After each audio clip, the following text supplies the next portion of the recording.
if he is convicted in New York, that there are Republicans, there are Republican women, there are independents that will not vote for him. They said that he should be put under the jail if he gets convicted in New York. In New York matters, and that there are Americans out there that don't want to see a second Trump presidency and don't want to see a criminal in the White House. Yeah. Whoopi Goldberg's Trump bombshell has everyone talking. She bulldozed his chances of a second term, not merely criticized him. You won't believe what she said regarding his military and women monitoring notions. What made Whoopi explode at a 4th of July barbecue? Trump's been causing a scandal that would embarrass even the most experienced politicians, so buckle up. Picture this. Time magazine interviews the spray-tanned Donald. In a new interview released this morning, you know who told Time magazine what he would do if he gets back in the White House. He's going to absolutely consider pardoning January 6 rioters. Of course. He's going to deploy the military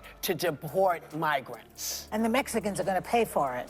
He should act calmly, right? Maybe make vague promises about making America great again. But no, Trump rushes ahead with ideas that would make George Orwell exclaim, "Whoa there, buddy, dial it back a notch." If Trump runs again, what would he do first? Let states track women's pregnancies. Yes, you heard right. Like a weird Big Brother Handmaid's Tale mix. Why bother with privacy when the government is in your lady business?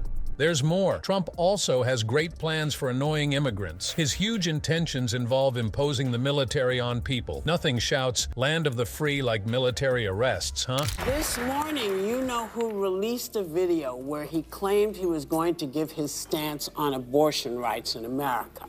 Roe v. Wade. It must be remembered that the Democrats are the radical ones on this position because they support abortion up to and even beyond. Quite a bit in, much more than you're aware, but nobody's doing that. I'm not sure I understand. And you're bragging about this. I was proudly the person responsible for the ending of something that all legal scholars, both sides, wanted and, in fact, demanded be ended. He seems to be striving to top his border wall disaster. Remember those honorable citizens who redecorated the Capitol on January 6th? Trump may treat pardons like party favors if he returns to power. Nothing shouts law and order like acquitting rioters. Folks, it gets wild here. Trump's response to whether he expects political bloodshed if he loses the next election was pure Trump. He responded, "It depends." It depends on what? The weather? The moon phase? Is his hair happy? Hold on to your hats if you thought that was the icing on top of this disaster. 50 years I've had this right. And here you've snatched this right out of my hands. You've taken my right as a woman. Please vote for me. Yes. And put me in the White House and keep me out of Leavenworth. Yes. Because that is his... People have to remember this. He has no interest in any of you because he doesn't have any principles. Right. He doesn't believe in anything. God knows what he's done in his past, by the way. Trump wants to use the presidency as his playground. He's talking about executive authority centralization. He clearly finds being president insufficient. Trump's abortion views, his position is to let states choose their own laws. When a child sets a house on fire, you don't give them another book of matches. Right. He already was terrible as a president. Thousands and thousands of people died in COVID under his watch. So they better be careful what they want because this is the generation that's going to lose their abortion rights and their voting rights. They're the ones to be worried, you know? And this type of protest that we talked about it yesterday, I think that will put Trump right back into the White House. Which means Trump could allow certain states restrict abortion faster than women's rights. He compares himself to Ronald Reagan and discusses rape, incest, and motherhood exclusions to appear balanced. But remember, this person is bragging about overturning Roe v. Wade, which prompted 14 states to ban abortion. What did Whoopi say to leave everyone speechless? Prepare for the verbal smackdown of the century. Whoopi didn't just respond to Trump, she unleashed a torrent of truth that drowned him in his own BS. Visualize it. Whoopi, eyes burning, voice raging, looks directly at the camera and unleashes this bomb. "Sir, nobody in your family was hung. No one in your family was chased for their skin tone. Anti-white sentiment is absent. Your actions are anti-humanist." Boom. You felt it? Trump's ego broke into a million pieces. Whoopi didn't just disagree with him. She crumpled and threw his comments in the trash. Let's analyze this verbal assault. She begins with, "Yes, sir," just like, "Listen up, you orange buffoon." Sarcasm is thick enough to spread on toast. She goes for the throat. "Nobody in your family was hung." Ouch. Whoopi's reminding Trump and others that his family hasn't experienced centuries of racial violence. I mean, there's also, this is my favorite. Yeah. And I'm going to tell you before I say it that it enraged me. Yeah, that's what he said. You know, sir. Sir. Yeah, sir. Nobody in your family was hung. There is a definite anti-white feeling in the country right now. Nobody in your family was chased because of the color of their skin. How dare you? There's no anti-white issue here. It shows that Trump's anti-white claims are as real as his hair color. Whoopi's not done. She adds, nobody in your family was chased because of their skin color. Another knockout. She is exposing the daily racial injustices people of color confront, something Trump and his family have never experienced and don't understand. Final blow, how dare you? 3 simple words, but their impact is huge. I wasn't as taken aback as I should be because for the last 4 years, myself, others who spoke out against him have been saying literally line by line what he's saying in his own words in this piece. Is he the future? Is he the future? Well, I gotta ask. Yeah. You know, that's the gig, they pay me. It is devastating to me that that is not resonating with Republicans, a party I've been a member of my whole life, that they're just not believing it. Whoopi seems to be channeling millions of Americans who are fed up with Trump's race baiting. Whoopi really twists the knife here. She completely contradicts Trump's anti-white accusation. There's no anti-white issue here, she says. You are perpetrating anti-humanist issues here. Bam! She revealed Trump's racist anti-human ideology in one blow. Whoopi's comments' impact. It was like throwing a truth bomb at a BS convention. Home viewers presumably cheered so loudly their neighbors believed the Super Bowl was on. It was more than just TV gold. It was a rallying cry for everyone who wanted to encourage Trump to stop his anti-white foolishness. The best part? Whoopi wasn't alone in disdain. The View panel agreed with her, saying, "Oh hell no," to Trump's newest verbal diarrhea. Joy Bihar's caustic "oh please" topped this shutdown Sunday. Besides Whoopi, others were ready to toast Trump like a marshmallow over a garbage fire. The whole View panel was going to flare up, and it was hotter than Trump's face after a bad spray tan. You know how buddies occasionally back you up in an argument? This was like that, but with smart, angry ladies on national TV instead of your barmaids. They were tearing at American democracy's future instead of bickering over beer debt. Pressure-free, right? Joy Behar started with knife-thick sarcasm. She summarized Trump's record. Remember when he was president and COVID killed a lot of people? Let's not repeat that. She reminded everyone that reinstalling Trump would be like hiring a pyromaniac as a firefighter. There's more. Sunny Host and smashed it out of the park. She discussed the unitary executive theory. I understand your thoughts. I agree with Alyssa in the sense that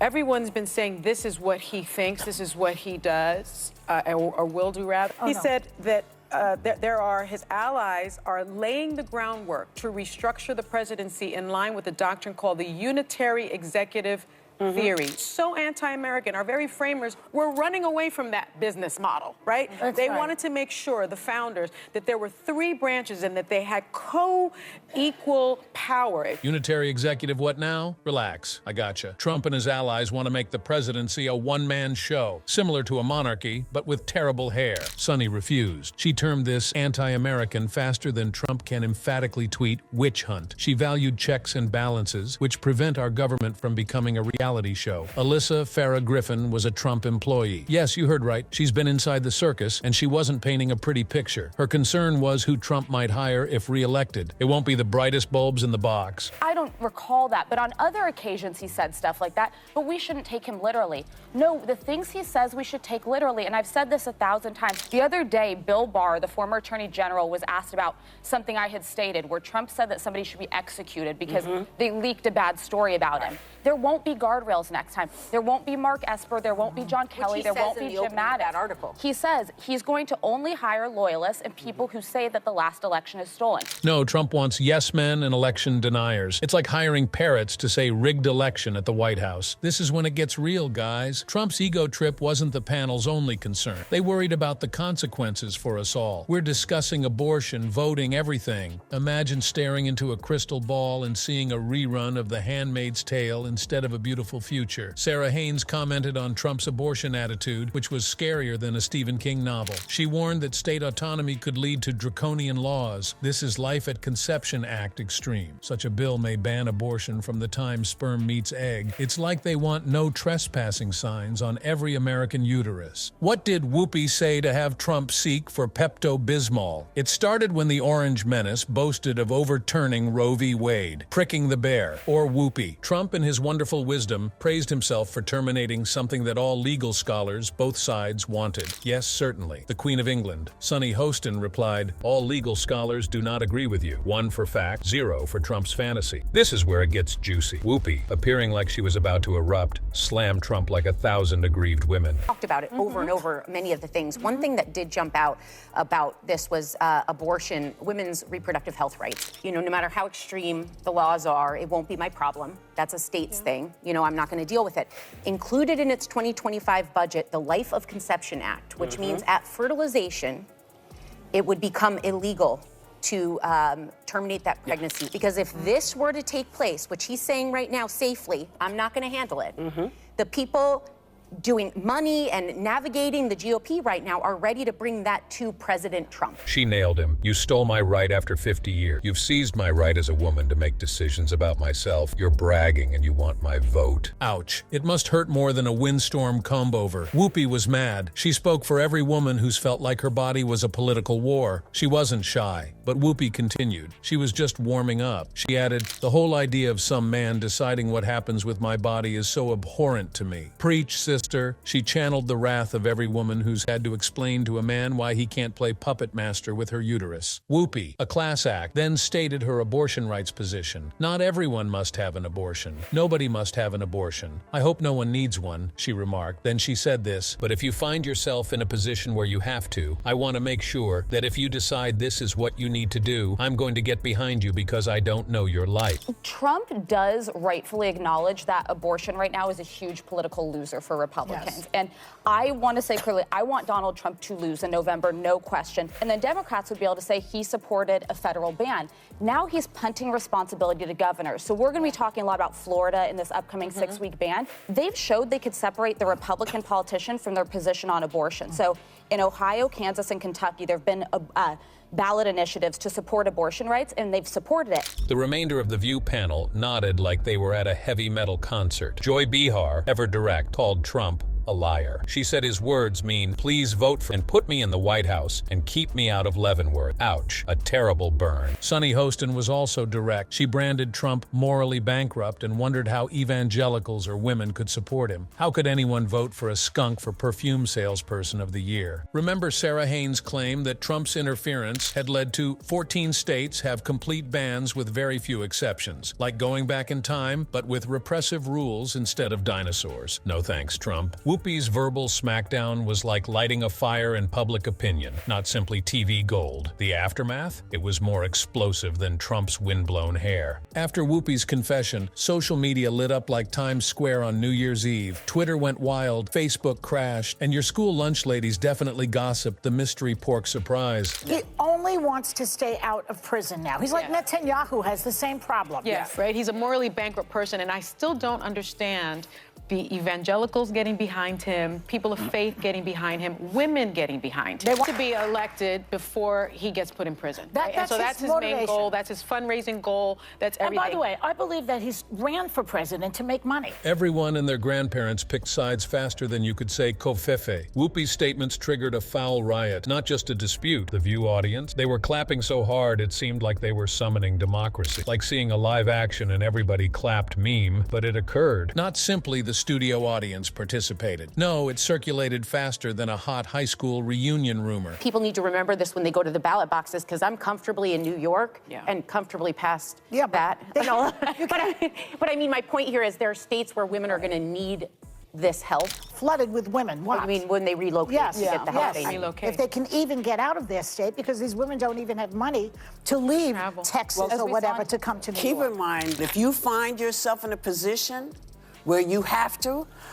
I want to make sure And I'm way past having kids. Liberal Twitter was retweeting Whoopi's statements like free avocado toast. It seemed like the internet was shouting, "You go, girl. Hold on to your MAGA hat," because Whoopi's takedown didn't please everyone. Trump's supporters screamed, "Fake news," faster than alternative facts. It was like seeing children throw a tantrum because Santa isn't real. You may wonder, so what? It's another day in wild American politics. But now it gets fascinating. This went beyond Whoop versus Trump. It was bigger than that. This was about how words influence public opinion. Whoopi did more than attack Trump. She tapped into a volcano of frustration. When did she eventually rant? Like watching a political earthquake live. What does this indicate for Trump's campaign? Trump may need a new pastime after Whoopi's comments. Maybe knitting? I've heard it's soothing. Because when a beloved TV personality can have a studio crowd cheering by calling out your BS, you may have a problem. It's like selling ice to Eskimos, but the ice is falsehoods, and they have internet.